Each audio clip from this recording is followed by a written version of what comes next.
할렐루야. 한 사람씩 내 집을 안정은 없고. 사랑하는 여러분, 코로나의 깊은 잠에서 깨어나시기를 축원합니다. 아직도 잠들어 있는 사람들이 참 많아요. 내가 방송 통해서 들어보니까 양성 판정받은 사람만 집에서 격리하고 동거 가족은 정상적으로 그냥 활동해도 되는 걸로 듣고 있는데 그거 아니에요? 다 갇혀 있어야 되는 거예요, 집에서? 아니던데. 그래서 일상에서 그냥 생활해도 된다는 게 방송에서 나오는 얘기들인데, 요즘에 이거 아주 버리장머리가 못되게 들어가지고 뭐 날 긋고 또 양성 환자 있고, 그러니까 집에서 그냥 유튜브 예배하면 되지 굳이 구질구질하게 뭐 교회까지 갈 필요 있겠나? 그런데 이제 21일부터는 완전히 완화시켜가지고 이제 그냥 감기처럼 일상에서 걸리면 병원 가가지고 치료받으라는 거예요. 이제는 그렇게 대폭 완화하는 그런 분위기입니다. 여러분, 뭐 바라기는 코로나 안 걸리기를 축원합니다. 아멘 하는 사람은 걸려보세요. 그냥 걸려보세요. 내가 2주 전에 말하기를 코로나까지 거 뭐 어차피 걸릴 바에는 걸려도 왔는지 갔는지 모르게 그냥 스쳐갔으면 좋겠다고, 그것도 하나님의 은혜라고 그랬더니 우리 다 그렇게 거쳤어요. 우리는 애들부터 어른까지 싹 걸렸는데 왔는지 마는지 코로나인지 감기인지 뭐 감기보다도 못하니까 우리는. 그래가지고 밥 먹는데 지장도 없고 어디가 뭐 아파서 눕는 것도 아니고 먹을 거 다 먹고 활동하고. 그래서 아이들도 그렇더라고. 뭐 열이 좀 나는데 37점 얼마 38도 하다가 해열제 먹이면 그냥 푹 자다가 일어나죠. 멀쩡해. 나도 그랬어요. 걸렸는데 감기 몸살기 첫날 조금 오더라고. 그래가지고 그냥 약 먹고 잤더니 그 다음부터는 정상이야. 뭐 열 하나 나는 것도 없고. 여러분, 오죽하면 열 받겠어요? 열받지 마시기 바랍니다. 여러분, 고열만 안 올라가면 하나도 걱정할 거 없어요. 그냥 좀 아픈 건 지나가면 나서요. 지나가면. 그래서 바라기는 걸리지 말고, 혹시 걸리거든 그냥 걸렸는지 안 걸렸는지 모르게 스쳐 지나가는 그런 애가 있기를 바랍니다. 서상철 목사님은 죽도록 알았어요. 아주 뭐 다 죽어가는 소리 나서, 아니 그러면 병원에 가라고 그랬더니 그 정도 아파서는 병원도 안 받아준대요. 그냥 2, 3일만 버티면 낫는다고 그냥 버티라고 그런대요. 버티라고. 그러니까 기왕에 그럴 바에는 나처럼 걸렸는지 말았는지 뭐 그냥 약간 감심 몽삭기 왔구나 하다가 끝나면 좋잖아요. 우리 손자 손녀도 다 그렇게 지났어요. 전부. 딸도 사위도 뭐 걸렸는지 휴가 왔는지 모르겠다고 할 정도로. 이것도 은혜더라니까. 은혜더라. 그래서 내가 사람은 고백하는 대로 된다고 내가 그렇게 고백을 했잖아요. 2주 전에. 기왕이면 그렇게 그냥 거쳐가라고. 믿음으로 고백하시기 바랍니다. 따라합시다. 약속을 지킵시다. 세상에서 가장 나쁜 사람이 누굴까요? 약속을 지키지 않는 사람이에요. 약속을 잘 지키는 사람을 진실한 사람이라고 그래요. 또 이런 사람을 신실한 사람이라고 그래요. 그런데 약속을 지키지 않는 사람, 이런 사람은 신뢰받을 수 없는 겁니다. 오늘 하나님께서 약속을 잘 지키라고 하는 말씀을 주시는데, 예레미야 선지자는 유다 역사 말기에 사역을 했던 선지자예요. 그리고 그는 안타까운 마음을 가지고 눈물로 호소하며 하나님의 말씀을 선포했던 선지자입니다. 왜냐하면 그는 무거운 마음 가지고 이 설교를 했는데요, 좋은 이야기가 아니라 이스라엘 백성들의 죄를 지적하고 죄로 인한 결과가 하나님의 심판과 형벌이 있다고 하는 거, 이걸 이야기하려니까 얼마나 마음이 무거웠는지 몰라요. 사람 생각으로는 이런 얘기 안 하고 싶었지만, 그러나 하나님께서 전하라고 하시는데 그것을 비껴갈 수가 없었던 겁니다. 여러분, 좋은 소리는 편하게 할 수 있지만 부담스러운 이야기는 하기가 쉽지 않았을 겁니다. 그러나 예레미야는 하나님의 명령 따라 복음을 전했는데, 여기 본문은 하나님의 은혜와 축복을 받은 자가 순종하지 않을 때 임할 심판에 대한 말씀입니다. 먼저 1절로 8절에서 하나님의 심판을 경고하고 있는데요, 여러분, 하나님께서는 이스라엘 백성을 특별히 선택해 주셨어요. 그리고 하나님과 이스라엘의 관계가 특별한 관계로 맺어졌습니다. 그래서 하나님은 이스라엘의 하나님이었고, 이스라엘 백성은 하나님의 선택받은 특별한 백성으로 하나님께서 그들을 뽑아 세우셨습니다. 이 언약은 하나님은 이스라엘의 하나님이 되시고 그들을 지켜주시고 보호해 주시겠다고 하는 약속이었어요. 반면에 이스라엘 백성들은 하나님을 믿고 따르고 그분의 율례와 법도를 지켜 행해야 되는 조건이 붙었었습니다. 그래서 1차 언약으로 출애굽기 19장 5절에서 너희가 내 말을 잘 듣고 내 언약을 지키면 너희는 모든 민족 중에서 내 소유가 되리라. 하나님의 소유가 되면 하나님께서 절대로 빼앗기시지 않는다는 거예요. 또 6절에서 내게 대하여 제사장 나라가 되며 거룩한 백성이 되게 하겠다, 이렇게 하나님이 약속을 하십니다. 이 언약은 희생제물의 핏부림으로 맺어졌습니다. 그런데 이제 가나안 입성을 앞두고 이스라엘 백성들에게 모압 평지에서 모세를 통해서 다시 한번 확인과 다짐을 시켜요. 거기서 주신 말씀이 신명기 30장 15절 이하에 보면 생명과 복과 사망과 화를 내 앞에 두었나니 여호와를 사랑하고 명령과 규례와 법도를 지키면 생존하고 번성하며 복을 주실 것이다, 이렇게 말씀합니다. 그러니까 화와 복을 주시고 또 구원과 심판, 천국과 지옥, 항상 두 가지를 제시하시면서 하나님 말씀대로 하나님의 명령 따라 잘 살면 복받고 번성하게 되고 구원받게 되고, 그러나 하나님의 명령을 거역하고 불순종하면 화가 임하게 되며 하나님의 심판에 이르게 된다라는 이런 두 가지 조건과 그리고 축복에 대한 약속을 주고 있어요. 그러나 하나님 말씀대로 살지 않고 반대로 행하면 하나님은 반드시 심판하겠다라고 선언합니다. 그리고 그리심산과 에발산에서 이스라엘 백성을 양편으로 쫙 갈라놓고 축복과 저주의 율법을 낭독하게 합니다. 그때 백성들은 뭐라고 대답했냐면 아멘, 아멘 하고 대답했어요. 하나님께서 말씀을 선언하시면서 그렇게 지킬 것이냐, 이렇게 지키면 이런 약속대로 이런 복을 주신다, 그러면 아멘, 아멘 하고 대답을 한 거예요. 그러니까 오늘 우리가 하나님의 말씀을 듣고 아멘 하는데 그것은 그렇게 지키겠습니다, 그렇게 살겠습니다, 그렇게 되기를 바랍니다, 이런 마음을 담아서 고백하는 게 아멘이에요. 신명기 11장 26절로 32절에서 복과 저주를 두고 여호와의 명령을 들으면 복받고 명령을 듣지 않으면 저주를 내린다 그러시면서 그리심산에서는 축복을, 에발산에서는 저주를 선포하게 해요, 모세를 통해서. 이때도 하나님과의 언약이었습니다. 그러니까 모든 게 기독교 신앙은 약속이에요. 약속. 약속은 쌍방간의 어떤 결연, 어떤 그 약조입니다.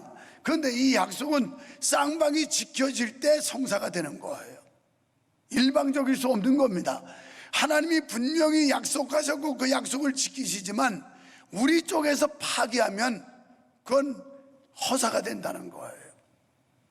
그리고 어떤 계약을 체결하면 쌍방간의 그 약속을 이행해야 그게 성립이 된다는 거죠.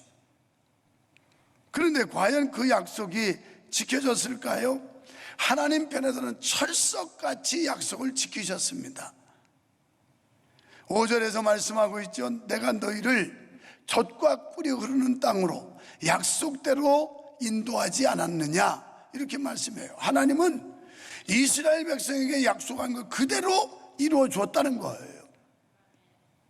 신명기 32장 10절에 이방 대적들을 물리쳐 줬고 또 그들을 호위하고 보호하며 눈동자같이 지켜주었다, 이렇게 말씀해요. 하나님께서 광야 40년 지나는 동안, 그리고 가나안 땅에 가서 정복전쟁할 때 그때 그 원주민들을 다 물리치게 하고, 그러면서 하나님께서 눈동자처럼 떠나지 않고 아주 신속하게 지켜주었다라고 말씀합니다. 그런데 이스라엘 백성들 입장에서 이 하나님과의 맺어진 언약을 헌신짝 버리듯이 버렸어요. 가나안 땅에 들어온 날부터 오늘날까지 항상 하나님의 명령을 어기고 우상 숭배를 하였습니다. 그들이 처음에는 하나님 말씀대로 살았어요. 그러다가 점점 하나님으로부터 멀어지기 시작합니다. 그리고 하나님의 진노와 형벌을 자초합니다. 그래서 예레미야 선지자는 불붙는 심정으로 그들에게 하나님의 언약을 상기시켜주고 있는 거예요. 애굽에서 구원하여 여기까지 인도하사 축복해 주신 하나님의 약속을 되새겨 보라는 겁니다. 여러분, 영적으로 우리도 하나님의 은혜와 사랑으로 죄와 사망에서 구원받아 하나님의 자녀가 되었고 무한한 하나님의 사랑을 받은 줄로 믿습니다. 그렇다면 그들이 왜 하나님의 말씀을 잊어버렸을까요?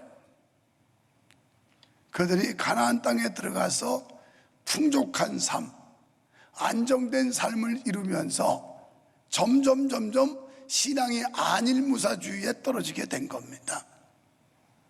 여러분, 제가 자주 인용하는 영국 속담 가운데 사람에게 최대 위기가 언제 오느냐? 성공했을 때 온다는 거예요. 힘들고 어렵고 밑바닥에 있을 때는 그 위기가 오지 않아요.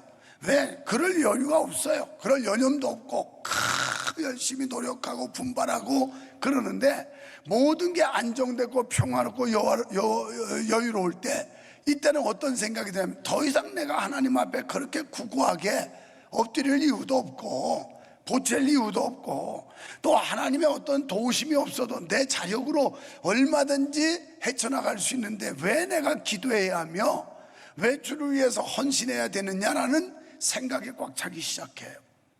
그러면서 신앙적으로는 안일무사주의에 빠지고, 이러면서 점점 하나님하고는 멀어지고 세상과 가까워지게 된다는 거예요.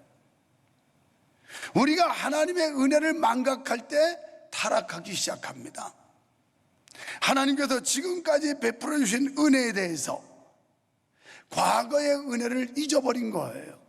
그러니까 지금 여기 유다 백성들은 과거의 출애굽의 역사를 이루어서 그 조상들을 광야 40년 거쳐서 약속의 땅까지 인도하시긴 그 하나님의 약속을 성취한 과정에 대해서 희미해지기 시작했고 잊어버리기 시작했어요. 우리가 왜 분발하지 못할까요? 하나님의 은혜를 잊어버리기 때문에 그래요. 실제로 여기 가나안 땅에 들어온 사람들은 출애굽 1세대가 아니었거든요. 그들은 출애굽의 경험을 한 사람이 아니었어요. 자기 조상들이에요. 그래서 그 조상들이 자기 후손들에게 우리 하나님께서, 여호와께서 우리 조상을 430년 동안, 그러니까 그 이스라엘의 기근 때문에 온 세상이 당시에 기근이었는데 야곱의 70명의 가족들이 이제 이민을 가서 애굽에서 하나님의 축복으로 번성하고 큰 민족을 이루어 가지고, 그러나 그 바로의 그 압제와 고욕, 이게 점점 갈수록 심화되면서 이 하나님의 백성의 원한을 듣고 하나님이 출애굽을 시켰다. 그리고 홍해를 건너 광야 40년을 안전하게 지낸 뒤에 이 땅에, 젖과 꿀이 흐르는 땅에 들어왔다. 초기에는 그 부모들, 할아버지, 할머니, 아버지, 어머니가 계속 이걸 주입을 시켰어요. 그런데 시간이 흘러가면서 1세대들이 지나가고 2세대가 또 지나가고, 그러면서 손자 세대, 정손 세대, 이러면서 그 하나님의 역사와 하나님의 은혜가 점점 희미해지기 시작한 거예요. 나는 이 말씀을 보면서 우리 한국교회가 아니, 저와 여러분의 가정이 과연 앞으로 어떻게 될 것인가 심각하게 고민해 봐야 된다고 생각해요. 지금 1세대들이 신앙의 과정을 거쳐 시련과 연단 속에 하나님의 구원의 은총과 보호하심 이런 걸 통해 오늘에 이뤘는데, 이것을 계속해서 하나님의 은혜를 주입시키고 기억시키고 상기하게 하고 이래도 시원찮은데, 이제는 우리 세대가 떠난 뒤에 점점 신앙의 흠이야 이게 짙어지면서 우리 자식들은 하나님 곁을 다 떠나가 버리고 하나님과 상관없는 삶을 살게 되고, 이미 그런 징조가 현재적으로 와 있습니다. 지금 이 시대가 이미 그런 시대가 도래했다는 거예요. 그래서 우리 자녀 세대들, 신앙의 1세대들이 사라지면서 그 2, 3세대들이 지금은 다 하나님을 버리고 신앙에서 멀어져 있는 이런 가정들이 기독교인 가정이 수두룩하게 많다는 거예요. 정말 가슴을 쳐야 될 일입니다. 여기도 보면 이제 그 부모 세대, 할아버지, 할머니 세대가 떠나면서 이들이 하나님의 그 도우심과 하나님의 입혀줬던 사랑과 은혜를 점점 망각하고 이제는 하나님을 버리고 하나님이 가장 싫어하시는 우상 숭배를 일삼고 있는 거예요. 그렇습니다. 영적으로 오늘 우리와 하나님과의 맺어진 언약도 피의 언약이에요. 예수 그리스도가 십자가에서 대속의 피를 흘리심으로 그 피로 말미암아 맺어진 관계라고요. 피의 관계. 구약에는 짐승의 피로 맺었지만 지금은 예수 그리스도의 십자가의 보혈로 맺어진 관계인데, 히브리서 9장 13절에 염소와 송아지의 피로 아니하고 오직 자기의 피로 영원한 속죄를 이루사 성소에 들어가셨느니라. 예수 그리스도의 피로 인하여 그 피로 우리와 약속을 맺었다는 거예요. 세 번째, 하나님은 당신의 종을 보호하신다는 게 19절 이하 23절까지 말씀이에요. 그러니까 하나님의 종, 여기 아나돗이라고 하는 지명이 나와요. 이 아나돗은 어떤 곳이냐면 예레미야 선지자의 고향이에요. 그런데 예레미야 선지자가 거북스러운 얘기를 많이 하거든요. 자꾸 막 죄를 지적하지, 죄에 대한 하나님의 심판이 올 거라고 자꾸 경고하지. 얼마나 부담스러웠겠어요. 요새도 현대도 여러분이 하나님의 말씀을 강단에서 들을 때 여러분, 하나님은 은혜의 하나님이에요, 축복의 하나님이에요, 사랑의 하나님이에요, 잘 될 겁니다, 이런 얘기 듣고 싶어 하잖아요. 여러분, 이제 우리 정신 차려야 됩니다. 회개해야 됩니다. 죄를 청산해야 됩니다. 그리고 하나님께로 가까이 나가야 됩니다. 그렇지 않으면 하나님이 노하십니다. 이런 얘기 듣기 싫잖아요. 그러니까 아나돗 사람들이 자꾸 양심에 찔리는 얘기를 예레미야 선지자가 자꾸 하니까 이 예레미야를 살해할 음모를 꾸며요.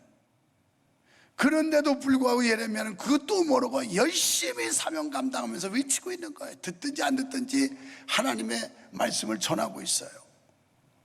그때 하나님께서 살짝 가르쳐줘요. 예레미야야, 아나돗에 너희 고향 사람들이 너 죽이려고 하고 있다. 그런데도 그는 결연한 의지를 가지고 사명을 감당하고 있어요. 외치고 있어요. 자기를 죽이려고 지금 살해의 음모를 꾸미고 있다는데도 개념하지 않고 개의치 않고 하나님의 말씀을 전하고 있어요. 여러분, 이 시대 우리가 예레미야처럼 이런 뜨거운 열정과 사명감을 다시 찾아야 될 줄로 믿습니다. 이러면 코로나로 핑계대고 오기 싫으면 유튜브 예배했다고 그러고 그냥 얼마나 핑계거리가 좋은지 몰라요.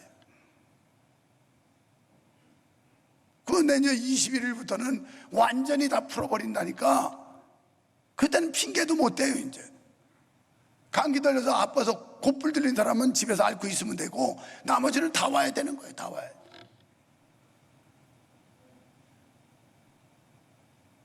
어떻게 코로나 단속이 더 오래 가야 좀 편하지 않겠어요? 그래야 집에서 놀고 있어. 이렇게 구질구질 비 오는데 뭐 다 갈 필요 있나? 아유 그냥 오늘은 유튜브로 그냥 이렇게 예배하면 되지.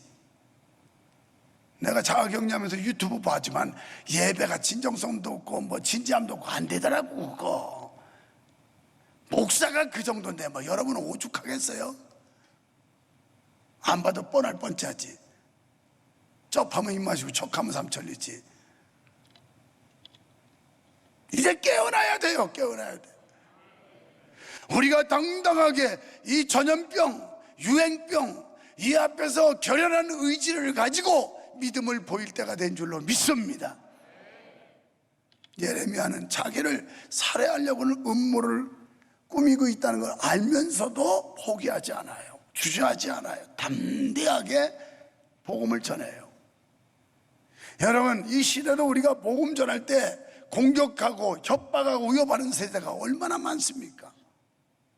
거기에 기껏 낄 이유가 없다는 거예요. 그런데 하나님이 말씀하세요. 그러나 걱정하지 말아라. 내가 너 지켜준다. 너의 대적이 너를 치려하면 내가 그들과 맞서서 싸우겠다. 이렇게 말씀해요. 예레미야한테 내가 너의 보호자가 되고 내가 너의 방패가 되고 너의 대적들을 내가 맞서 싸워서 그들을 진멸하리라. 그런데 역사적으로 실제 바벨론이 유다를 침공했을 때 이 아나도스를 침탈해가지고 얼마나 처참하게 그 마을이 망하는지 실제 역사로 일어나요. 그렇습니다. 하나님의 일꾼으로 부름받은 자는 죽음을 두려워하지 말고 하나님의 사랑을 확신하며 주어진 사명을 끝까지 감당해야 될 줄로 믿습니다. 로마서 8장 31절에 이렇게 말씀해요. 안 띄우네. 다 같이 시작. 그런즉 이 일에 대하여 우리가 무슨 말하리요? 만일 하나님이 우리를 우회하시면 누가 우리를 대적하리요? 하나님이 나와 함께 하시는데 누가 나를 대적하겠느냐? 다윗도 시편 23편에서 여호와가 나의 목자가 되시니 내가 사망의 음침한 골짜기를 다닐지라도 해바듬을 두려워하지 않을 것은 주의 지팡이와 막대기가 나를 안위하시 지켜주시느니라. 이 코로나 시대에도 하나님이 지켜주심을 믿으시기 바랍니다. 하나님이 지켜주셔요. 그래서 예수님께서 너희가 무슨 독을 마시든지 해를 받지 아니하리라 이런 말씀했어요. 이런 전염병에서도 우리의 신앙이 약해지지 말아야 하고 많은 세상의 유혹과 나쁜 환경 속에서도 우리의 믿음을 결연히 지켜야 된다는 거예요. 그래서 고린도전서 4장 2절에서는 맡은 자에게 구할 것은 충성이니라. 시편 37편 31절에 그 마음에는 하나님의 법이 있으니 그 걸음에 실족함이 없으리라. 이 실족이라는 건 예를 들면 이런 겁니다. 저기 수십 길 낭떠러진데 여기 위태위태한 길을 가다가 발을 팍 헛디뎌 가지고 낭떠러지로 떨어지는 거예요. 이걸 실족이라고 그러는 거예요. 그런데 우리 마음속에 하나님이 계시고 우리와 함께 하시는 하나님의 말씀이 우리 속에 있으면 그런 낭패를 겪지 않도록 실족지 않도록 하나님이 지켜준다는 거예요. 믿으시면 아멘 합시다. 이런 하나님 믿자는 거예요. 하나님께서는 세상 끝날까지 우리와 함께 한다고 약속해 주셨습니다. 그 하나님이 지켜주심을 믿으시기 바랍니다. 약속에 신실하신 하나님. 그런데 우리가 그 약속을 수없이 파기했어요. 하나님은 한 번도 우리를 실망시킨 적이 없는 하나님, 신실하신 하나님을 찬양합니다. 하나님은 신실하셔서 철석같이 약속을 지켜주셨건만 약속을 이행하기로 아멘했던 우리는 그 약속을 파기하기를 이루 말할 수 없이 많이 했습니다. 주여, 우리를 긍휼히 여기시고 불쌍히 여겨 주시옵소서. 변심 많은 우리의 마음을 굳건하게 하셔서 믿음으로 견고히 세워 주시옵소서. 하나님의 약속의 끈을 놓치지 않게 하시고 우리의 삶 속에서 그 약속을 이행하게 하셔서 하나님께서 조건으로 붙여주신 복을 받게 하시고 은혜 받게 하시고 승리하게 하여 주시옵소서. 예수님 이름으로 기도하옵나이다. 아멘.